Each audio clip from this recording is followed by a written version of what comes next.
Hola, ¿qué tal amigos de Evangélico Digital? Soy Javier Bolaños, dándoles la más cordial bienvenida a este espacio de conversación. El día de hoy estamos con el pastor Gilberto Rocha desde la Ciudad de México. En realidad está ubicado en el Estado de México, a las afueras de la Ciudad de México, pastor principal de la Iglesia Centro Cristiano de Calacuaya. Pastor Gilberto, ¿qué tal? Bienvenido. Hola Javier, muchas gracias. Gracias por la invitación para platicar contigo. Y Y un bueno, hemos saludo tenido a todo la el público de bendición de poder Evangélico estar allá Digital. en Calacuaya un par de veces. Y vale, creo que vale la aclaración, ¿no? No están exactamente en la Ciudad de México, ¿cierto? Cierto, estamos en un municipio del estado que se llama Atizapán de Zaragoza, que está colindando un poco con la Ciudad de México. Y en realidad nosotros no colindamos con la Ciudad de México porque tenemos alrededor nuestro todavía que cruzar o bien Naucalpan o bien Tlalnepantla antes de llegar a la Ciudad de México. Pero en distancia yo creo que estamos a unos, dependiendo del tráfico, de 20 a 40 minutos. Bueno, ya es tan grande la Ciudad de México y las áreas periféricas que las distancias son inmensas para lo que sería, por ejemplo, para otros países como centroamericanos, donde en cuestión de una hora estamos casi que en la costa, ¿no? Así es. No, aquí apenas llegas de un punto de la ciudad a otro. Pero bueno, el pastor Gilberto Rocha nos acompaña desde su oficina en la Iglesia Centro Cristiano de Calacuaya y le agradecemos muchísimo por su tiempo, porque el pastor Gilberto ha estado sumamente atareado en estos últimos días, no solamente con sus ocupaciones pastorales y ministeriales, sino también el pastor Rocha ha sido en los últimos días el coordinador de una serie de coaliciones que se han presentado por parte del Congreso Iberoamericano para la Vida y la Familia ante la 50ª edición de la Asamblea General de la Organización de Estados Americanos, la OEA, que este año de manera histórica se ha reunido por primera vez debido a la contingencia por la pandemia a nivel mundial. Ha tenido que realizar su Asamblea General de manera virtual, así como sucedió, por ejemplo, con la Asamblea General de la ONU también.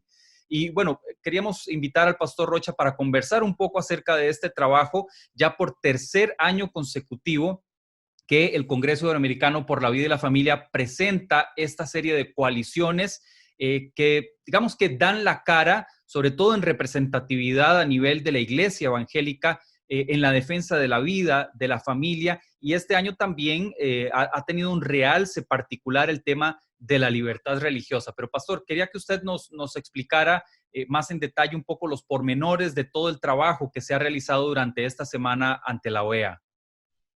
Bueno, fue un trabajo muy interesante y un trabajo que también tenemos que destacar. Fue un trabajo en equipo y como tú bien lo mencionas, con los bemoles propios de la pandemia, porque recordarás que nos vimos en Perú en el Congreso Iberoamericano. Terminando el Congreso, nos agarra la pandemia.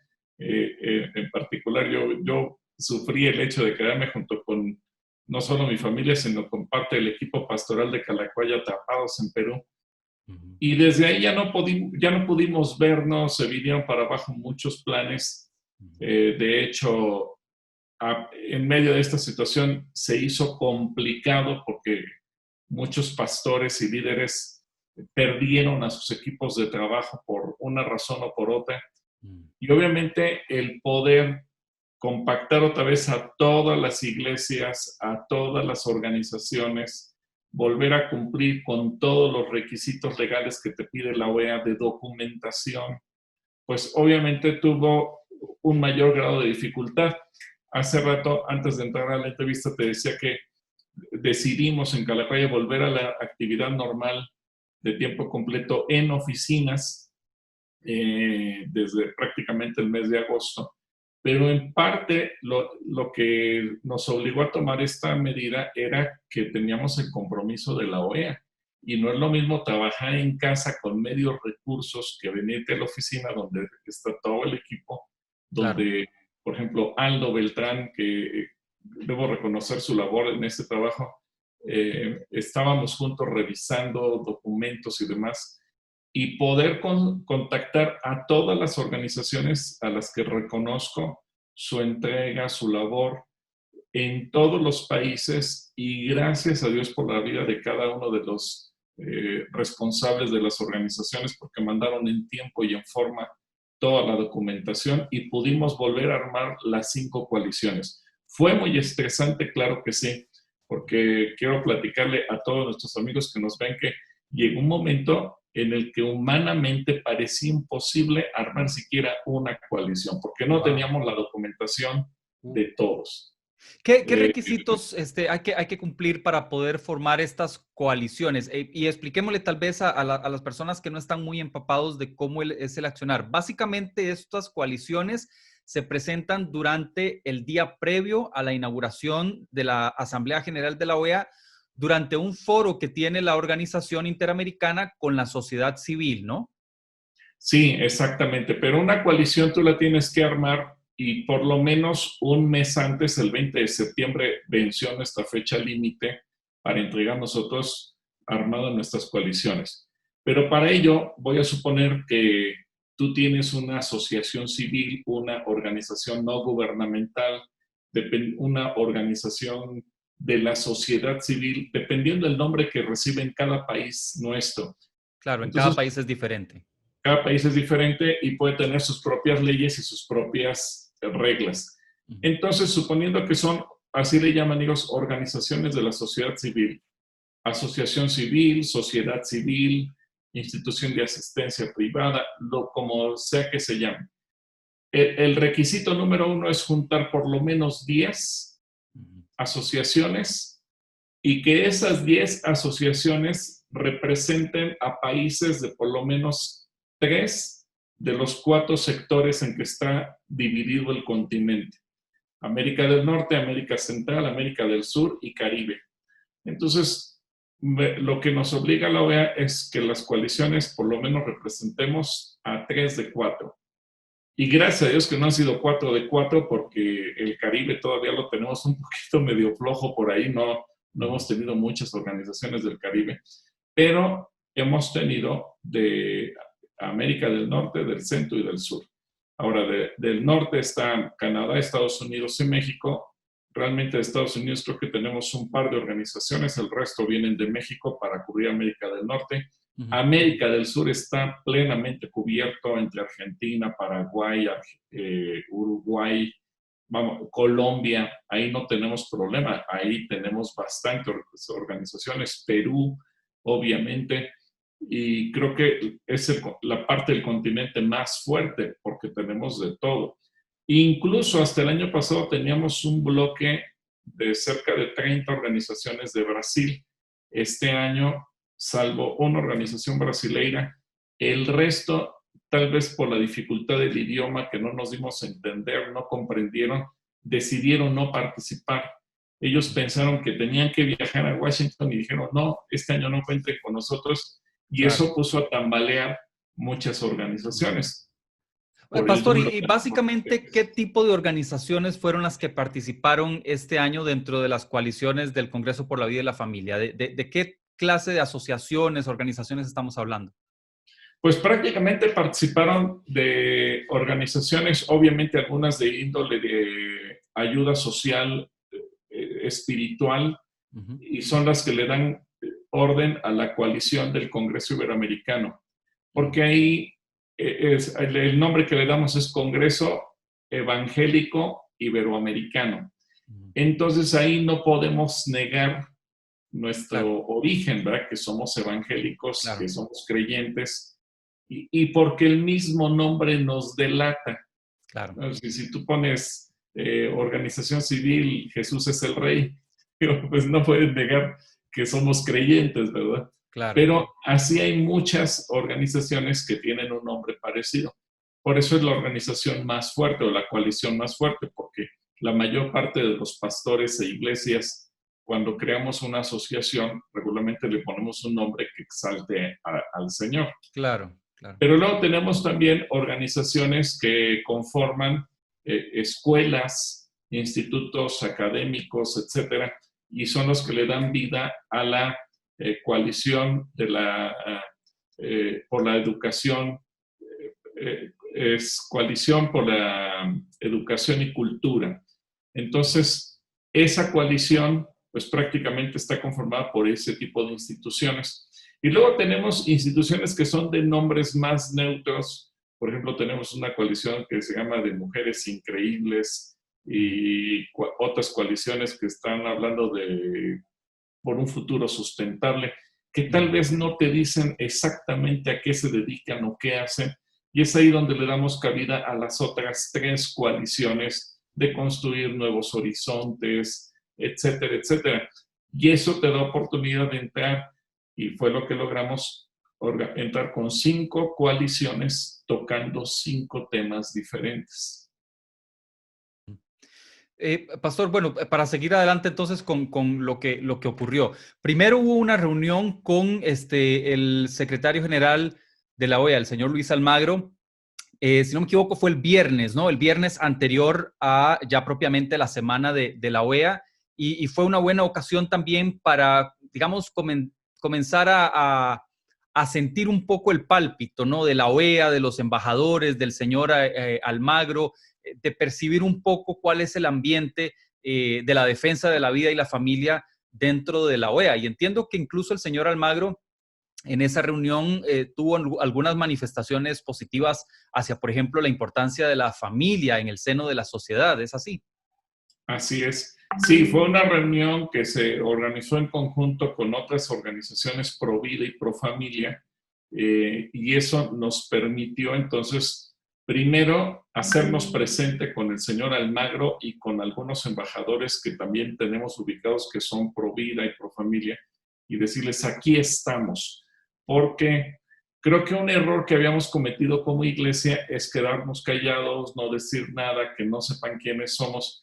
Y sí, hablábamos en la OEA, pero los grupos que se dicen progresistas, que demandan todo lo perverso, todo lo malo, etcétera, etcétera, pues ellos los ven cada semana, cada mes, tienen reuniones constantes con ellos. Por eso, a mí me llamó la atención que cuando nos vimos en Washington con ellos hace 2 años, nos preguntaron, bueno, y propiamente el embajador de Bolivia, bueno, ¿y ustedes dónde estaban? Los necesitamos aquí. Claro. Pero creo que el hecho de sentarnos fuera del el contexto mismo de la OEA con el señor Almagro y poder platicar con él, escucharlo y después que él nos escuchara, creo que fue bueno porque él entendió qué clase de grupo éramos o somos. Y entonces el mensaje que nos dio fue un mensaje más enfocado a la vida y a la familia. Y creo que fue algo bueno en el sentido estricto de que él pudo hablar en medio de la pandemia, que el lugar más seguro para estar es la familia. Y además, cuando ahorita todos los países estamos lamentándonos el alto índice de mortalidad que ha tenido la pandemia, pues creo que también era un buen momento para él para exaltar la vida.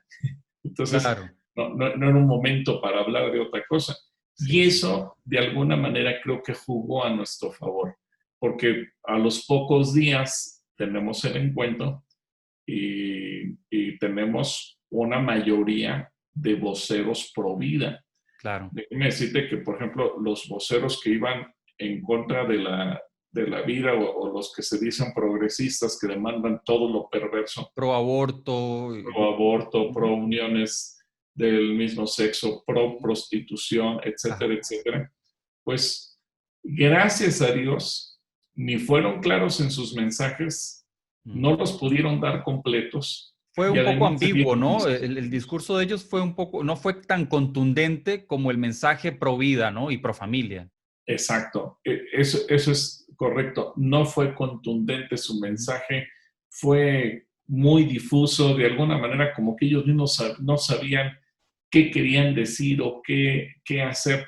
Y eso fue muy favorable a nosotros, porque nuestro mensaje, también hay que aclararlo, tuvimos ensayos, porque tú te pueden decir, tienes 3 minutos para expresar tus ideas, pero hay que entender que en medio de la emoción de que vas a hablar ante un grupo importante, por otro lado, los nervios que te puedan traicionar. Por otro lado, el que tal vez tú escribes, pero no regulas la velocidad a la que vas a hablar. Sí. Requiere que por lo menos ensayes y te des cuenta, estoy justo, me sobró, me faltó tiempo, etcétera. Y eso nos ayudó bastante porque, gracias a Dios, todos nuestros voceros estuvieron en tiempo y en forma. Bueno, ya aquí estamos hablando un poco de los entretelones, ¿no? El detrás de escena de todo este montaje, de toda esta puesta en escena, digamos, de lo que es la presentación Pro Vida y Pro Familia. Y me resulta muy interesante. De hecho, me lo había cuestionado no solo este año, sino el año pasado que estuvimos dándole cobertura también allá en Medellín. Justamente ese trabajo que hacen detrás de cámaras, por decirlo así, en términos de producción audiovisual, de ponerse de acuerdo, qué vas a decir. Supongo que se revisan los discursos, se afinan los discursos, se hacen prácticas, y este año con el elemento particular de tener que hacerlo frente a una cámara, no frente a un foro o frente a una mesa con los embajadores y con los demás voceros. Tuvo su peculiaridad este año. ¿Cómo fue ese trabajo detrás de cámaras o detrás de los telones de preparar a los voceros, de fortalecerlos, ¿no? O sea, acuerparlos, porque sí, evidentemente, como usted lo menciona, hay nervios, está el elemento de tener que ver a la cámara, que siempre, pues, para algunas personas es un poco intimidatorio. ¿Cómo fue ese trabajo de preparar a los voceros y acuerparlos para sus presentaciones ante la OEA? Fue complicado, te voy a decir por qué, porque también, por un lado, era el hecho de entrenarnos entre nosotros. Pero también ellos tuvieron que ver su participación dentro de la misma OEA. La misma OEA tuvo una sesión de preparación y de ensayo, donde no daban en sí su discurso, pero como utilizaron una plataforma que hasta ese momento ninguno de nosotros había utilizado. Eso, detalles técnicos también que aprender, Exacto. ¿no? O sea, porque a lo mejor Zoom es una plataforma que de la pandemia para acá se ha universalizado, ¿no? Todo el mundo de una manera o de otra hemos aprendido a utilizar. Pero imagínate, 2 días antes te dicen, esta es la plataforma, y de repente entras y dices, ¿y aquí cómo me genero mi contraseña, mi usuario? claro, Porque claro. es una plataforma especial que solamente puedes entrar por invitación. Uh-huh, Y entonces eso genera otro reto, ¿no? uh-huh. Y todos esos fueron asuntos que nos fueron surgiendo. Por otro lado, recordarás que teníamos como vocera, por ejemplo, a Elsa Méndez y a Álvaro Dastugue, y Sí. de Elcita Méndez, sí, 2 días antes nos mandan un Sí, correo muy quiero agresivo. que hablemos del caso de Elsa Méndez más adelante, más en profundidad.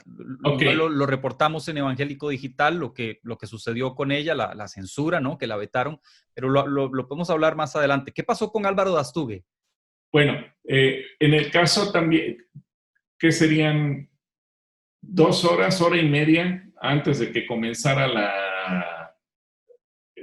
la participación de los voceros, nos llegó un mensaje también en relación a Álvaro Dastugue, y entonces estábamos justamente en una reunión, todo el comité, los voceros, los coordinadores de las coaliciones, el licenciado Aaron Lara, Aldo Beltrán y un servidor, y ahí tuvimos que tomar la determinación. Por ejemplo, Ana Laura Benavides, que era nuestra vocera, en ese, sustituta, ella también tenía que entrarle al quite y fue prepararla, pero estás hablando menos de 90 minutos antes. O sea Si que bien, tienen que tener también voceros suplentes. Esto es como un partido de fútbol, ¿no? O sea, está el equipo titular, pero está la banca lista para si hay un lesionado o algo por el estilo, salta a la cancha, ¿no? lo has dicho correctamente.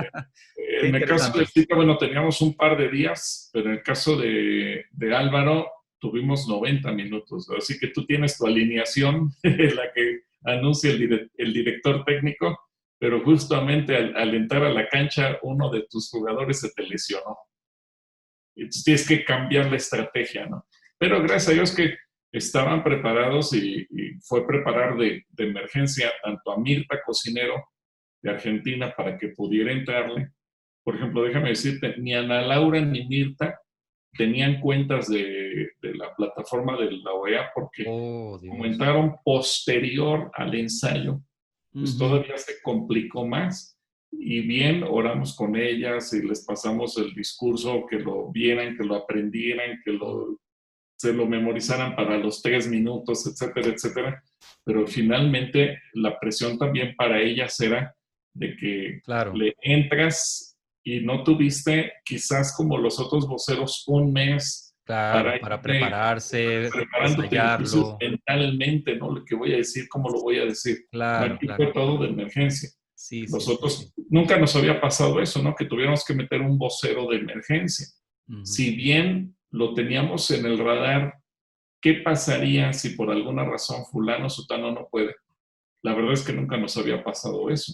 Bueno, todas estas experiencias también les van permitiendo, como decimos popularmente, desarrollar músculo, ¿no? O sea, ir aprendiendo de estos contrapiés. También se aprende para futuras ocasiones en las que vaya a ser necesario hacer algo así. ¿Qué fue lo que ocurrió con la diputada Elsa Méndez? Estuvimos informándolo en Evangélico Digital, pero incluso hubo una denuncia pública, ¿no? Los diferentes voceros denunciaron lo ocurrido con ella y hay ahí una funcionaria en particular dentro de la OEA que ha estado generando problemas, ¿no? ¿Qué es lo que pasa ahí?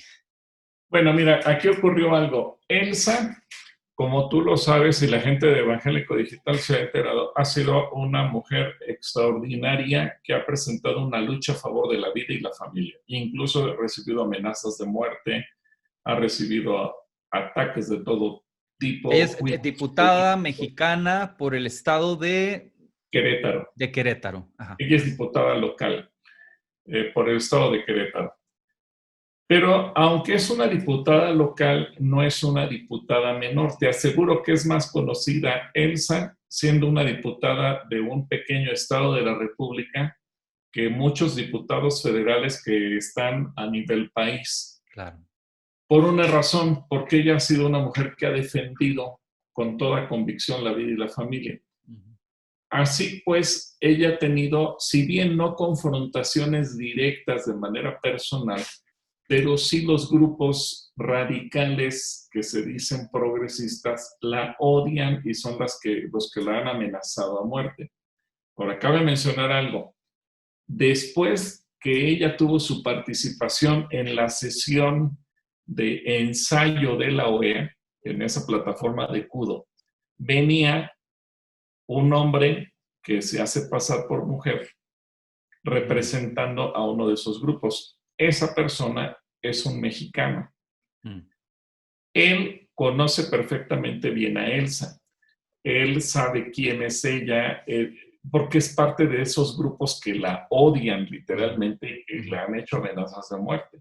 Así que ellos la denunciaron con esta funcionaria de la OEA, que también ha sido partidaria más de aquel lado, que no ha sido neutral, es como un árbitro en un partido de fútbol que le va a un Claro. equipo y no se pone su camiseta negra de yo soy aquí neutral y no puedo jugar para ninguno de los dos equipos. Pero haz de cuenta que esta funcionaria es un jugador más del otro lado. Y entonces, inmediatamente, en este caso me escribió a mí porque estaba dentro de mi coalición y me dice que les exigimos que cambien a Elsa, que la retiren como vocera, o bien su coalición será eliminada. Y les dio Obviamente, 2 horas. Entiendo que les dio solamente 2 horas para hacer ese cambio, nos ¿no? dio 2 horas, sí, dijo, tienen 2 horas o quedan eliminados. Mm. Y en ese momento nosotros primero intentamos negociar, no nos tomó la llamada. Bueno, entonces como no nos tomó la llamada telefónica para intentar negociar y hacerle ver que ella no estaba infringiendo ninguna regla, porque además no hay ninguna regla dentro de la OEA que diga que no puede. Ya en otros años, incluso no es que hayan participado diputados representando a la sociedad civil, que en todo sentido los diputados son representantes de la Claro, sociedad civil, claro. sino que además ha habido coaliciones de diputados. Oh. Es decir, no es algo que nosotros nos sacamos de la manga. Ha habido coaliciones de diputados. Es más, recuerdo en México una coalición de más de 700 diputados de todo el continente y el vocero era un paisano tuyo de Costa De Rica Costa Rica. y dio un mensaje extraordinario. Uh-huh. Pero bueno, volviendo al punto, nuestra cuestión aquí era negociar con esta señora y decirle si ha habido en otras ocasiones, ¿por qué no nos permites a nosotros? No, no se puede, están infringiendo las reglas y o aceptan o quedan eliminados. En este caso, sabes que no te conviene perder un lugar. Dijimos, Claro. bueno, ok, amamos a Elsa, queremos que ella sea una representante, pero tampoco nos vamos a aferrar en una lucha en donde sabemos que tenemos todas las de Todas perder. las de perder, claro. Así que oré con Elsa para que también su corazón estaba lastimado, frustrado, etcétera. Le dije, mira, Elsita, esto no es una cuestión contra ti, hay que entender que esta es una lucha que recibe la vida y la familia, y bueno, pues tendremos que poner a otra persona. Es que entra Mirta Cocinero en su lugar, y obviamente el trabajo de preparación con Mirta a marchas forzadas. Pero ojo, en ese momento, aunque no nos llegó ningún mensaje respecto a Álvaro Dastugue, ni de Nadia Márquez, porque Nadia también tiene una posición, quizás no en el Parlamento, pero sí en su ciudad. Estábamos atentos, bueno, ¿qué va a pasar si descubren que Álvaro Dastugue también es diputado? Entonces tendremos que tener, y pensamos en Ana Laura, y si fuera que descubrieran a Nadia, bueno, entonces también pensamos en otra persona, y ahí nos estuvimos barajando. Pero al final decidimos correr el riesgo. Dijimos, bueno, mientras la OEA no nos diga que los quitemos, pues ¿para qué nos entregamos solitos, no? Sigamos, aunque tengamos preparada la gente. Cuando llegó el momento y estábamos en una reunión en Zoom platicando, orando y viendo los últimos detalles, porque sabíamos que 90 minutos entrábamos, cuando llega el mensaje respecto a Álvaro. Y bueno, ahí sí platicamos, entró Ana Laura en lugar de Álvaro, nunca nos mencionaron nada de Nadia, pero al final de cuentas Nadia, íbamos con menos preocupación porque Nadia al final de cuentas no es diputada, sino que ella tiene un trabajo más local en su ciudad, entonces no afectaba tanto. Y después, no sé si te percataste, y seguramente la gente que siguió la transmisión de la OEA se dio cuenta, que cuando tocó el turno de Ana Laura Benavides, no la mencionan a ella, sino a quien mencionan es a Álvaro Dastugue. Es Álvaro Dastugue, correcto. Es decir, aunque nos escribió esta señora para pedirnos... O sea, que ellos mismos se contradicen y se nota que hay ahí incluso una mala comunicación entre ellos mismos en sus afanes, ¿no? O en sus intereses por descreditar la lucha por la vida y la familia, ¿no? Y esto me dejó ver que fue más esta señora que el comité mismo de la OEA. Sí. Estamos hablando específicamente de la jefa del departamento de la OEA que tiene que ver con los diálogos con la sociedad civil. La sociedad civil, exacto. Sí, fue ella. No fue otra situación. Sí. Bueno, finalmente entonces empieza el foro de diálogo con la sociedad civil, se presentan los diferentes voceros y algo que me llamó muchísimo la atención y la verdad es que incluso nos causó mucha satisfacción también fue ver después le llamaron la ola celeste, básicamente en el chat del YouTube donde se estaba transmitiendo este foro de diálogo con la sociedad civil. Que bueno, por la pandemia y por la circunstancia, tuvo que trasladarse a eso, a un chat, cosa que en anteriores ocasiones es el público presente en este foro el que de una u otra forma se manifiesta, aplaude después de los discursos, vitorea. Pero bueno, este año a nivel virtual todo se tuvo que trasladar a un chat. ¿Y qué fue lo que vimos en ese chat, Pastor? Bueno, que abrumadoramente fue, como tú dices, la ola azul, porque empezó la gente a bombardear el chat de la OEA con comentarios pro vida, pro familia, pero era uno tras otro. Yo no tengo idea, no pude ver cuántos comentarios, porque de repente tú nada más veías que parecía eso un chorizo de Sí, de y era práctica. imposible leer alguno específico porque inmediatamente quedaba sustituido por otro y otro que iban entrando y en algún momento a alguien se le ocurrió empezar a poner corazones celestes, que para el que no lo sabe, el celeste es el corazón, el color que identifica la causa provida, ¿no? Y Así es. entonces se llenó eso de corazones celestes, ¿no? Sí, eso más bien parecía que estabas viendo los créditos de una película, ¿no? La velocidad que avanzaban los renglones. Y Exacto, dices, ¿qué es es, esto? exacto. Y una hora antes de que culminara la sesión, yo creo que quien estaba controlando la transmisión de YouTube en Lo Vea mejor lo apagó porque ya dijo, esto no lo voy a poder controlar. Pero bueno, gracias a Dios, quien lo vea grabado va a volverlo a ver. Eso no lo pueden evitar. Ahí quedaron ya los comentarios. Esos no se pueden eliminar.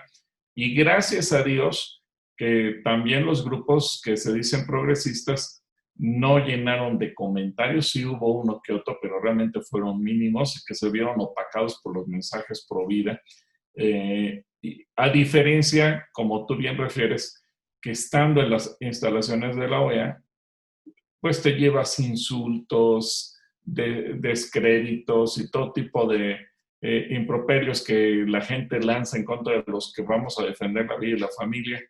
A diferencia de nosotros, que valga la expresión, nunca hemos ofendido a nadie. Nosotros simplemente vamos y aplaudimos cuando es el momento de aplaudir un mensaje pro vida, pero nunca humillamos, ni hablamos mal, ni insultamos, ni desacreditamos a nadie, porque entendemos que nuestra lucha no es contra la gente. Digo, esa gente es igualmente redimible por la sangre preciosa de Cristo Jesús y merece nuestro respeto, pero cuando estás ahí sí se siente muy feo que de repente todo el mundo te insulta, te grita, te humilla y en la carne lo sientes, ¿no? Dices, pues, ¿esto de qué se trata? Claro, como lo que ocurrió el año pasado, que a un buen grupo de delegados pro vida no los dejaban incluso ingresar al recinto, ¿no? Incluyendo a Evangélico Digital por el nombre de Evangélico. Exacto, Entonces, exacto. no se vale que nos discriminen por cualquier tipo de situación, incluso Así por es, la palabra, ¿no? Que creo exacto. que fue uno de los logros este año al hablar de la libertad de religión y Sí, que nadie puede ser discriminado por su creencia, por su fe, ni claro. en la religión, ni en la conciencia, ni en la expresión. Y eso creo que fue verdaderamente todo un éxito, una victoria, porque algo que se esperaba era que fuéramos duramente atacados, sobre todo después de las declaraciones del relator de la ONU, donde afirmó que la iglesia y particularmente la evangélica nos ven ellos como los enemigos de toda esta agenda progresista. Ujú, ujú. Hablando sobre los resultados, bueno, ya usted mencionó este asunto de la libertad religiosa. Bueno, para seguir un poco el relato, entonces el día lunes concluye el foro con la sociedad civil. El martes se inauguran entonces ya oficialmente las sesiones de la 50ª Asamblea General de la OEA y se llevan a cabo durante martes y miércoles, se dan los temas, se dan las participaciones de los diferentes embajadores y entonces, bueno, finalmente el día miércoles se publican o se emiten y los embajadores firman una serie de resoluciones, dentro de las cuales de lo más llamativo es el epígrafe o el punto que hace mención a el respeto o el llamado que hacen los embajadores a los países miembros a respetar la libertad religiosa, la libertad de conciencia, incluso hace mención de la facilitar la operatividad de los lugares de culto. Y otro de los puntos que también se menciona es el asunto de que los padres tienen derecho a educar en temas religiosos a sus hijos, que fue justamente una de las exigencias muy vehementes que hizo Nadia Márquez como vocera de una de las coaliciones. Y parecía, leyendo las resoluciones finales, parecía como que le estaban respondiendo afirmativamente a Nadia Márquez en su discurso, ¿no? Eso fue quizás lo que más contentos nos dejó, porque, mira, quizás ahorita en medio de esta lucha, lo que de alguna manera puede atarnos de manos a los evangélicos es si la ley te prohíbe meterte en el tema de la educación o crean que solamente los estados, desde su posición gubernamental, van a educar a nuestros hijos.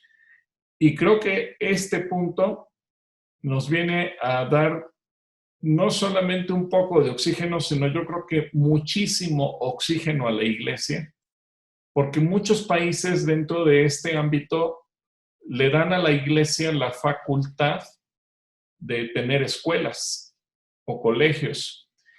Y eso, como padres de familia, nos abre el derecho de elegir incluso una escuela, viéndolo desde esta perspectiva religiosa, para poder inscribir a nuestros hijos. Y eso redondea.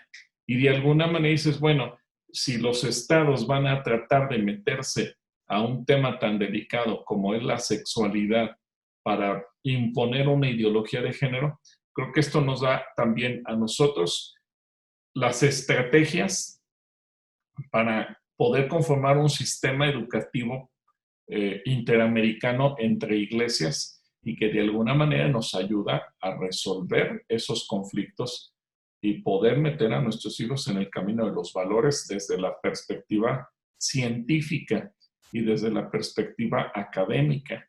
Entonces, el tema de la religión no lo tenemos que manejar necesariamente como un accesorio aparte, sino pues como lo estamos viendo ahorita, que quizás el organismo que más está defendiendo a la propia ciencia es la iglesia, algo que a lo mejor en el pasado hubiera quedado tan lejano, ¿no? Claro. ¿Cómo la iglesia va a defender la ciencia?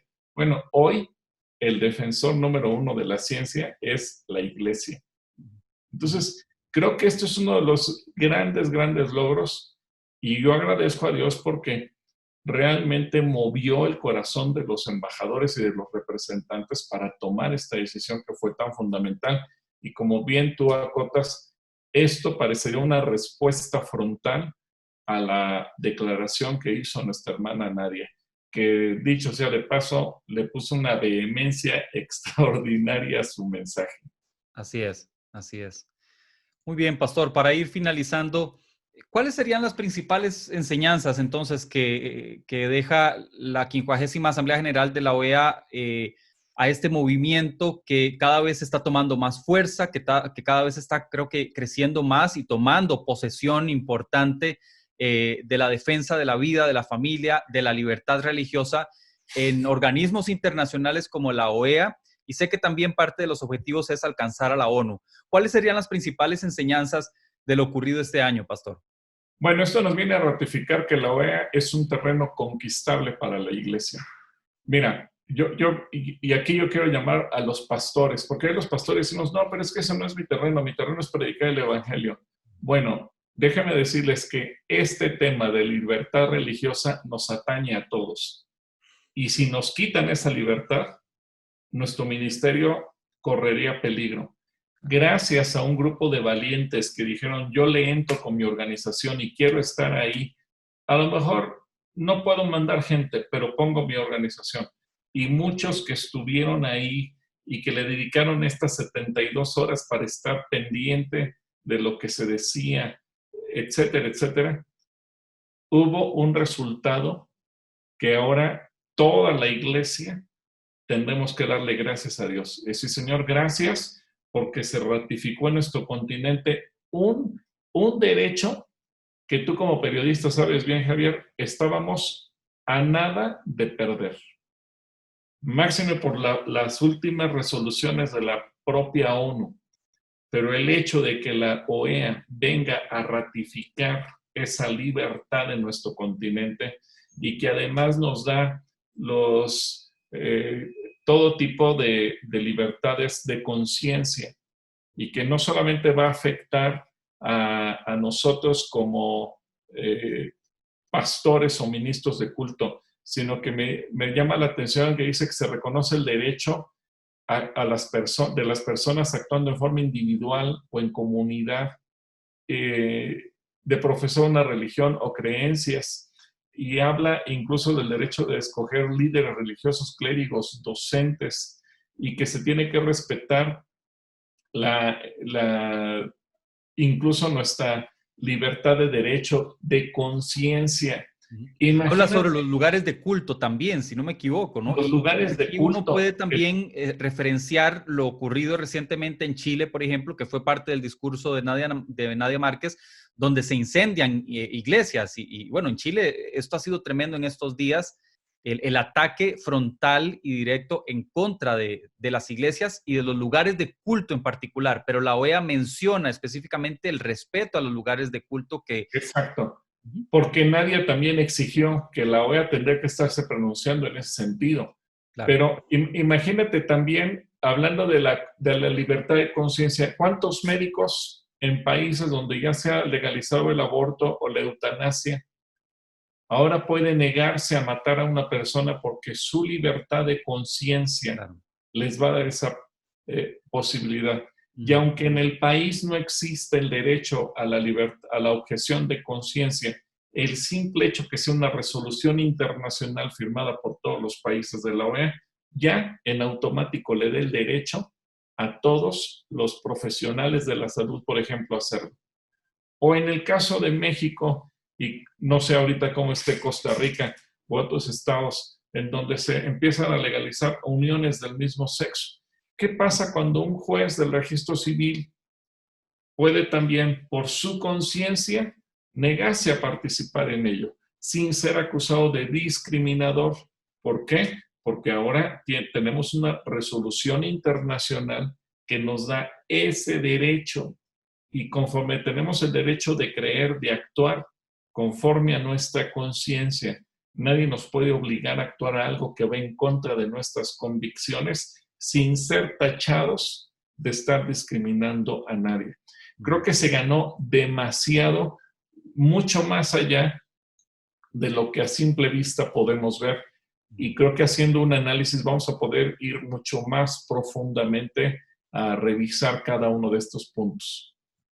¿Qué sigue, Pastor Rocha? ¿Qué sigue a continuación? Bueno, se ha anunciado ya oficialmente la 51 Asamblea del próximo año 2021 en Ciudad de Guatemala.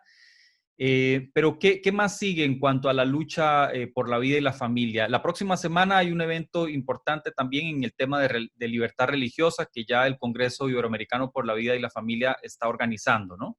Sí, un evento que tiene que ver también con esto, donde vamos a celebrar la libertad religiosa y se han invitado también ponentes de diferentes orígenes para poder hablar de este tema y celebrar juntos esa libertad. Día 27 de octubre, incluso dentro de las mismas resoluciones se menciona, ¿no? La fecha y el Día Internacional, no sé si es internacional o interamericano, por la libertad religiosa. El Día Internacional de la Libertad Religiosa, exactamente, el día 27. Y entonces ese día... Pero Y todos los detalles los van a poder tener, supongo que en el Facebook del Congreso Iberoamericano por la Vida y la Familia, ¿no? exactamente, ahí va a estar todo. Igual en Bueno, Evangélico Digital vamos a estar informando al respecto en nuestras redes sociales. así es. Luego, ¿qué más sigue? Pues tenemos que prepararnos para conquistar la ONU, porque yo creo que si ya conquistamos la OEA, ahora tenemos que ir a conquistar la ONU y tenemos que lograr colocar un grupo de personas ahí dentro que sensibilicen a los representantes de los estados para poder tener políticas con perspectiva de vida y perspectiva de familia. Y obviamente ahí tendremos nosotros que buscar aliados que piensen igual que nosotros en cuestiones de vida y de familia para impulsar esas políticas. Pudiera ser que tuviéramos diferencias en otros temas, pero creo que hay que aprovechar la sinergia en cuestión de vida y familia para impulsar estos temas y que en la ONU los podamos lograr. Y obviamente no podemos bajar la guardia, porque sabemos que estos grupos van año tras año. Ellos son los que buscan reuniones con los embajadores, reuniones con los líderes de cada uno de estos organismos internacionales. Ellos no se dan por cansados, aún en medio de la pandemia. Antes, meses atrás, tuvimos una reunión también con la OEA y nos juntaron a todas las coaliciones pro y contra de la vida y la familia y tuvimos que vernos las caras en una reunión y ahí exponemos, pero te das cuenta que ellos tienen una estrategia de victimizarse, siempre hacerse pasar por víctima, generar la lástima y de esa manera tratar de ganar la empatía con los demás. Pero Claro. creo que nosotros tenemos que ser, como dice Jesucristo, también astutos como las serpientes y tenemos que aprender a batallar, a librar estas batallas y a ponernos en el terreno defendiendo nuestras convicciones.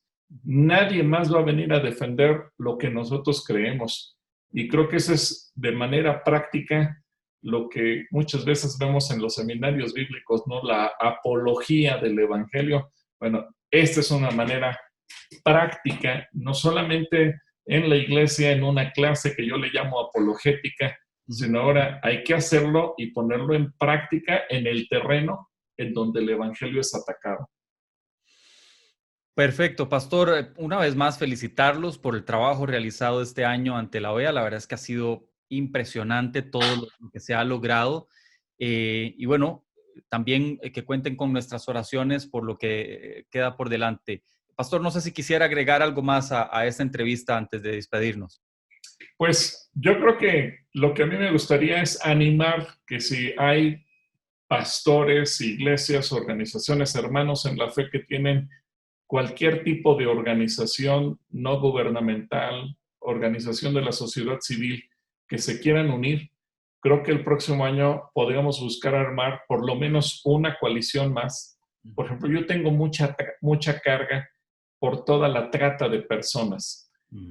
Y tú lo viste, Javier, es increíble que hay el cinismo de poder poner una coalición que defienda la prostitución como un trabajo honorable. Correcto. Esto es algo de no creerse, pero no solamente porque parece mentira, existe. Pero si te das cuenta, nos hace falta y tenemos ese tema pendiente, levantar una coalición que se atreva a denunciar que la prostitución es esclavizar a las personas, que es darle la legalidad a la violación y que además con el fin de querer mantener a una chica activa los 365 días del año, son de los principales promotores del aborto, porque saben que en cuanto a una chica se les embaraza, la ponen a abortar para que al día siguiente la vuelvan a poner a trabajar. Y es una cosa tan horrenda, pero ese es un tema que no hemos soltado, pero estamos buscando armar las coaliciones necesarias para poder meter ese tema, que es otro de los grandes pendientes que tenemos ante la OEA, y que podamos denunciar y hablar con todas sus palabras que la prostitución es un delito de esclavitud hacia las mujeres y que no lo podemos tolerar y que no podemos ser una sociedad tan permisiva que estemos con la conciencia dormida y digamos, ¿y qué importa? No, sí nos tiene que importar y nos tiene que importar a todos. Así que hay muchos temas todavía pendientes. Mucho trabajo por delante todavía, ¿no? Mucho trabajo por delante. Bueno, bendito Dios por lo logrado hasta ahora y gracias a Dios que hay terrenos por conquistar también, porque eso presenta un desafío, presenta un reto. Y bueno, en el caso nuestro aquí, desde Evangélico Digital, seguiremos informando, seguiremos reportando de todo el trabajo que ustedes realizan. Pastor Gilberto Rocha, muchísimas gracias por su tiempo. Muchas gracias, Javier. Te mando un abrazo para ti, tu familia y para todos tus seguidores de Evangélico Digital y decir, Ebenezer, hasta aquí nos ha ayudado el Señor. Amén. Es el pastor Gilberto Rocha, pastor principal del Centro Cristiano de Calacuaya en el Estado de México, en las cercanías de la Ciudad de México, que ha estado con nosotros durante estos minutos. Muchas gracias a todos ustedes por habernos sintonizado, amigos de Evangélico Digital. Se despide de ustedes Javier Bolaños. Hasta la próxima.